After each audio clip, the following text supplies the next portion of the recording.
Now at 5, a new child care option is coming to Joplin area families in need. Plus, area middle schoolers get a lesson in potential science careers. And President Trump calls out California Governor Gavin Newsom as tensions escalate in Los Angeles over his immigration crackdown. I'm Erica Brown at the White House with more on that and the president's new investment program for children. The 4 states' most watched news starts now. A ribbon cutting in Joplin marks the opening of a center which hopes to help remove barriers for families in recovery. This is KOAM News at 5. I'm Dow Quick.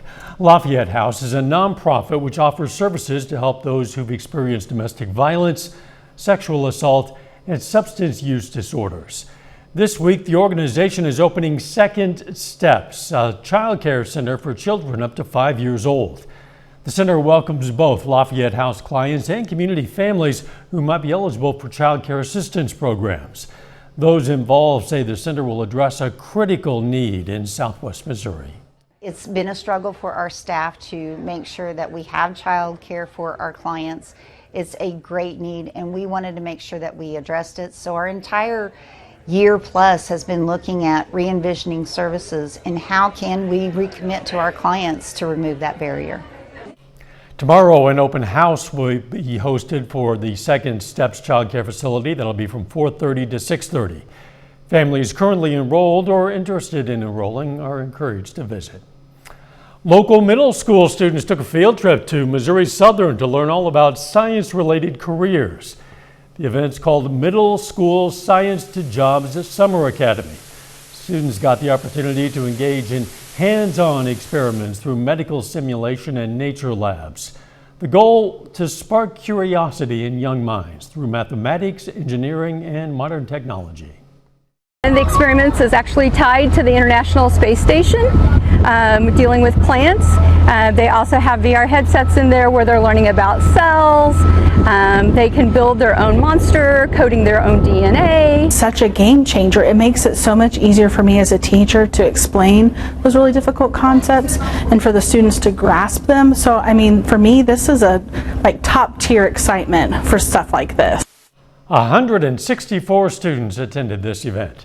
Sunny day out there. Let's check in with meteorologist Lindsay Gaffney for a first look at the weather. Yeah, it's been a nice change of pace. Temperatures reached the low 80s and it's been sunny all day long. Now we had some stronger wind gusts out there, 20-25 miles per hour, but they're starting to die down as we head into this evening. We do have a couple of flood warnings remaining out there for the next day all the way out till Sunday. So for the next week, we're going to see a couple of flood warnings along those rivers, but we don't expect any more rain chances until Thursday. So we're going to have a few more days. All of our clouds are out of here. A few more sunny days in store for us, including this evening. Temperatures are going to drop down to the lower 60s to upper 50s, but we're really warming up to upper 80s and even near 90, especially Tuesday and Wednesday. Temperatures drop back on Thursday as we expect those rain chances to move back into the area, but I'll have those details coming up. Catch you soon. Utility work at the intersection of 20th Street and Country Club Drive in Joplin is running behind schedule due to the recent rain. The area remains closed to through traffic while crews install a new water main ahead of a major road widening project. Local access can get through with soft closures in place on surrounding streets. Once complete, the $9.8 million project will expand 20th Street to 3 lanes and add paths for pedestrians and cyclists. President Trump wraps up the rhetoric against California's Governor Gavin Newsom as protests in Los Angeles over federal immigration raids continue. It comes as the Trump administration's latest travel ban went into effect, and as the president announces a new pilot program to help the youngest Americans financially. Erica Brown has the latest from the White House. Amid ongoing unrest in Los Angeles, sparked by his administration's immigration crackdown, President Trump had this to say about California Governor Gavin Newsom, who dared Trump's border czar Tom Homan to arrest him.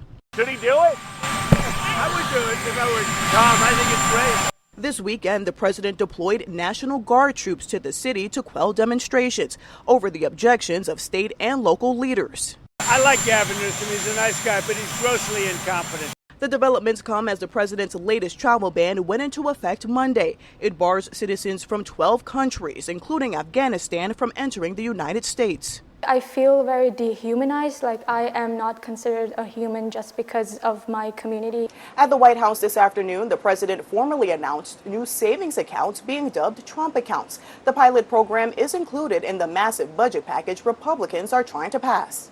Under the plan, the federal government would contribute $1,000 into an individual investment account for U.S. children born in 2025 through the end of 2028, with the opportunity for more contributions.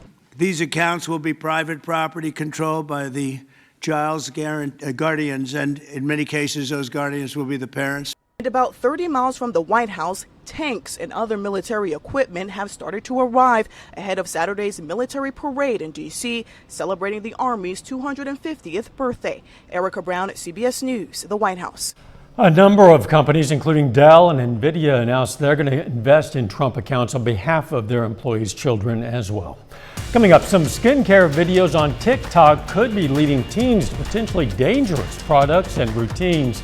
Plus, how too much screen time can lead to a dangerous cycle for young people. Those stories next in Health Watch.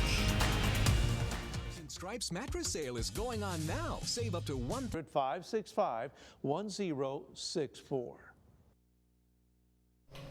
Topping today's Health Watch, are certain jobs more prone to depression than others? New research in JAMA Network Open found the careers in healthcare and food preparation and service have the highest rates of diagnosed depression. Manual labor jobs tended to have lower rates of depression. Study also noted that female workers have double the rates of diagnosed depression compared to male workers. Too much screen time for children can lead to a dangerous cycle. A study published by the American Psychological Association showed that increased screen time for kids under 10 can lead to emotional and behavioral problems like depression and anxiety. And those emotional problems can then lead kids to seek even more screen time to cope. Researchers say girls are particularly susceptible to the harms of too much screen time. Skincare is a popular trend on social media for children, tweens, and adolescents. A new study shows many of the products shown contain potentially harmful ingredients. Dr. Malika Marshall has more. Do my skincare with me. More teens and tweens are showing off their skincare routines on social media. But a new study in pediatrics shows many of the products used in TikTok videos contain ingredients that could potentially be harmful to kids. This girl, I think she's around 10 years old. Researchers at Northwestern Medicine reviewed 100 videos from content creators ages 7 to 18 years old. They had very few benefits in this pediatric population that they're targeting. The products shown in the videos had an average of 11 potentially irritating active ingredients, including lactic acid, niacinamide, and vitamin E. Girls were applying the same active ingredient over and over again unknowingly, which can increase the risk of skin irritation. Many of the inactive ingredients in the products carry a risk of allergy, which can be lifelong once developed. We also found that many of the most common active ingredients increase the risk of sun sensitivity, and yet only about a quarter of the videos showed the influencers applying sunscreen. Study author Dr. Molly Hale says for tweens and adolescents without acne or eczema, sunscreen is the only product needed daily. If there's some dryness, maybe a gentle fragrance-free moisturizer at night. A gentle soap-free, fragrance-free cleanser once or twice a day is more than sufficient. Dr. Hale says the videos may also promote unrealistic standards of beauty. Impossible beauty standard, because we know that from a dermatologic perspective, these products really don't promote skin health, which could have negative consequences on mental health. Dr. Malika Marshall, CBS News. Each of those videos had an average of 1 million views and an average cost of $168 worth of products. Personal Care Products Council says it encourages parents and young consumers to review product labels, consult professionals, and rely on evidence-based information when selecting products. And that is a look at today's health news. A little bit later, an egg recall due to a salmonella outbreak. And we're finally out of the rain threat and severe weather threat. We've got warmer temperatures ahead. Pittsburgh's Meals on Wheels. Volunteer drive. Silver Dollar City, the heart of the Ozarks.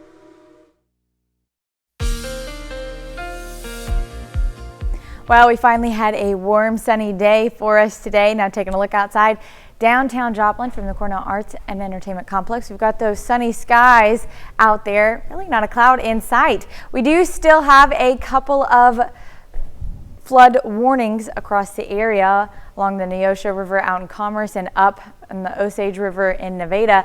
So those are going to be sticking around for the next couple of days, but we don't have any more additional rain chances until Thursday, so we're looking good. We've got clear skies sticking around at least through Wednesday afternoon. Then those clouds do start to roll back into the area.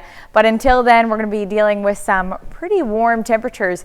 Now today we only got to the lower 80s. We had some stronger winds out there, but tomorrow we're going to have calm winds and temperatures reaching the mid to upper 80s, getting up to about 85, 86 degrees, even pushing up to 87 in some areas, and then even warmer as we continue into Wednesday. Now again, Tuesday, mid to upper 80s across the region. We're going to have a few of those lower level clouds, nothing too crazy going on Tuesday. And then heading into Wednesday, temperatures spike up to the upper 80s. We're going to start to see all of those clouds move back into the region, and then by Thursday morning you can see how a couple of these light showers are going to start to push in. They may hold off until early afternoon. You can see might get some heavier rain patches out through the area, but really most of this are going to be light showers through Thursday. Definitely not expecting a severe threat on Thursday or strong storms Thursday. Now this is about 6:30 in the afternoon. You can see just south of Joplin, maybe getting a little bit of heavier rain, but the rest of the area out in Kansas and Oklahoma, just lighter isolated showers. That all clears out by early evening. We're still left with some overcast skies, and then temperatures only getting down to the lower 70s. Now again, not expecting a lot of rain accumulation. We do have more rain chances sticking around again Thursday, Friday, and into Saturday, even into early Sunday morning, where we could see, for most of us, 1/10 of an inch all the way up to an inch of rain. A couple of us out in Kansas and even into Oklahoma could see up to 1.5 inches. You can see Bartlesville 1.25 inches. Same in Coffeyville, Howard, Fredonia, Parsons, Chanute, all the way up to Yates Center. So we could see a little bit more rain accumulation in some isolated areas, about 1.5 inches. And as we know, we've got a lot of areas that have experienced flooding over the last week to week and a half that could lead to additional flood threats Thursday through Saturday. Even if we don't see a lot of rain accumulation, any little bit could be detrimental to the area because we just have saturated soils and rivers at capacity. But you can see by Sunday, we're all clearing back out. Temperatures reaching the upper 80s again. Monday getting near 90, and that's going to continue through the rest of the week. So we're going to have sunny skies and hot temperatures following these rain chances. So that's going to help with any additional evaporation from all the flooding that's been going on the last couple of weeks. So that'll be good to get to that point. Lawns, crops, fields, they're all saturated. We need to dry out some for sure. We're moving into, looks like a bit more of a summer-like pattern. Yes, we are. Thanks, Lindsay. Hey, don't forget, you can be the first to know about today's weather with the KOAM Skywatch weather update. The weather app. Get severe weather updates sent straight to your phone. It's absolutely free of charge. It's available in the Apple App Store and the Google Play Store, the KOAM Skywatch weather app. Can you really believe the labels that say made in the USA? We're going to look at truth in advertising laws coming up in Consumer Watch. US Cellular, you can get 4 free phones plus 4 lines for $90. Hey, we're tired of having the wool pulled over our eyes with these hidden requirements. And no cattle ain't gonna get it done. Topping today's Consumer Watch, 2 big recalls. First, the Food and Drug Administration says recalled brown eggs distributed by August Egg Company have been linked to a salmonella outbreak in 7 states, with at least 79 people sickened. 21 people have been hospitalized.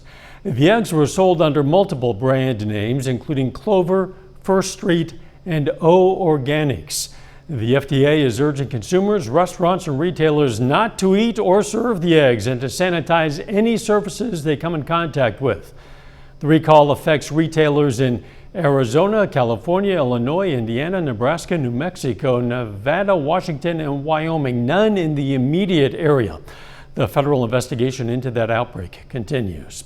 Also, nearly 4 million adjustable Bowflex dumbbells have been recalled because the plates can become dislodged, posing and injury risk, as you might imagine. The Consumer Product Safety Commission says there have been more than 100 reports of injuries, including abrasions, concussions, and broken toes. Ouch. The recall applies to the 552 and 1090 models.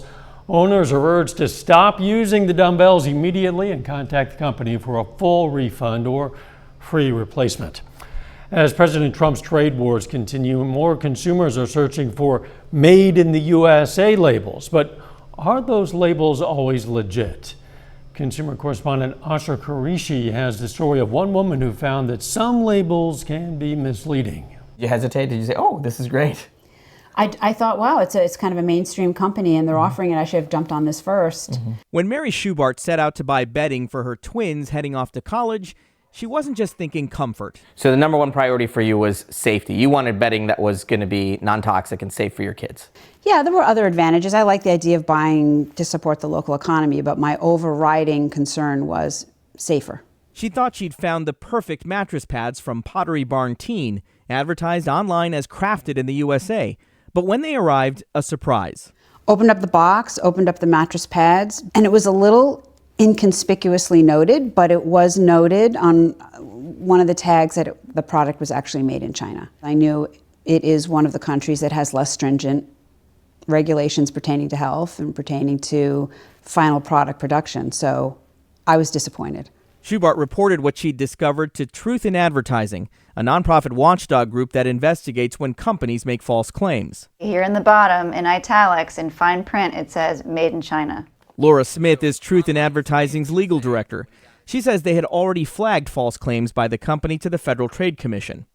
We had found 800 plus examples of products marketed as Made in USA or crafted in America when they were actually imported. It led to the largest Made in the USA civil penalty in history, more than $3 million against Williams-Sonoma, the parent company of Pottery Barn Teen. In a statement, Williams-Sonoma apologized for what it called an administrative mistake that caused the inaccurate website description and says it has now improved its processes. How effective are these penalties in getting companies to change their ways? Civil penalties, as long as they're more than a slap on the wrist, they can have a real impact, but it needs to be a fine that's big enough to hurt. The Federal Trade Commission requires that products advertised as Made in the USA be all or virtually all manufactured domestically, and the ingredients or components must be made and sourced in the United States.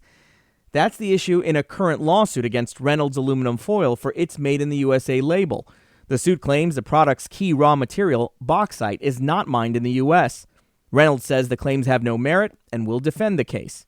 While Mary Schubart didn't get the American-made bedding she wanted, ultimately, she did get accountability. We're spending our money. I think we deserve to know where we're getting our products from and what they're made of. To verify that a product is actually made in the USA, check the label for that exact wording. And beware of qualifying language like assembled in the USA or with imported parts. And if you're still unsure, contact the brand directly, online or by phone. Asha Qureshi, CBS News.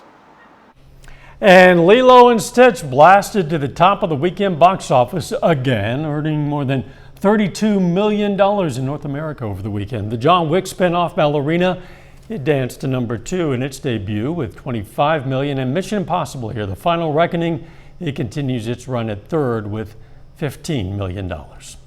A final check of the forecast up next. A four-state hero. Up next on the CBS Evening News, it was one of the last big rescue missions of the Vietnam War. The lessons and legacy of Operation Baby Lift. Then on KOAM News at 6, Pittsburgh police investigate reports of shots fired on consecutive nights in the same neighborhood. Plus, some area highways remain closed due to high water. And Pitt State's going to play a football rival at a neutral site this season. Northwest Missouri Bearcats, in fact. Stay with us. CBS Evening News and KOAM News at 6. Not only will they play them at a neutral site this season, but next season as well. It was announced today, both in 25 and 26. That story's coming up. The weather looking up. Yes, a nice change of pace for everybody in the 4 states after last weekend. Temperatures reaching the upper 80s for the next couple of days, so it's going to be hot and sunny. Rain does return on Thursday through Saturday, but we're really not looking at any type of severe weather with that. We will be complaining about hot and sunny soon enough. Yeah, we will. But right now it is a welcome change, Yes. for sure. Thanks for joining us. The CBS Evening News is next. And of course, we'll be right back here for KOAM News at 6. We'll see you then. Let's make it a great evening.